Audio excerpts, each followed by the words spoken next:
Sospetta che la moglie lo tradisca con un altro, entra in un bar dove lei si trova e davanti ai clienti e al personale del locale la blocca e le strappa le mutandine, incurante del pianto disperato della donna.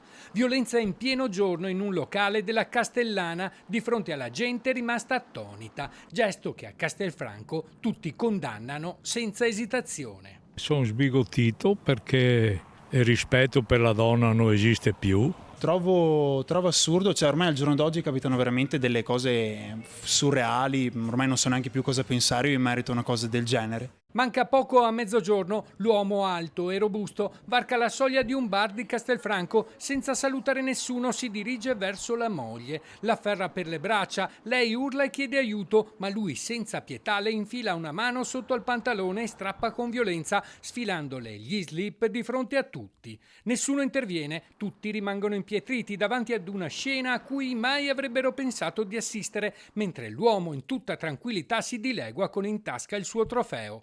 A consolare la donna, scioccata e umiliata, le persone presenti nel locale, che nel frattempo chiamano la polizia municipale. Gli agenti intervenuti sul posto, dopo aver sentito la vittima e aver raccolto i racconti dei testimoni, su mandato del sostituto procuratore Anna Ortica, si sono subito recati nel cittadelese, dove l'uomo risulta risiedere, per sequestrare l'indumento e interrogarlo. Da tempo il marito sospettava che la moglie l'avesse tradito, per questo motivo quel giorno stesso aveva fatto irruzione nel locale per sottrarre l'indumento intimo, al fine di poterlo fare analizzare in un laboratorio alla ricerca di eventuali liquidi seminali dell'amante. La donna ha presentato denuncia per violenza privata. Era costretta da tempo a subire offese, minacce e angherie di ogni tipo, così ha spiegato con le lacrime agli occhi agli investigatori. La giovane, sempre su ordine della procura, è stata portata in un centro antiviolenza protetto, dove vivrà per i prossimi mesi. La notizia ha fatto il giro e molti condannano fortemente il barbaro gesto. Ormai gli uomini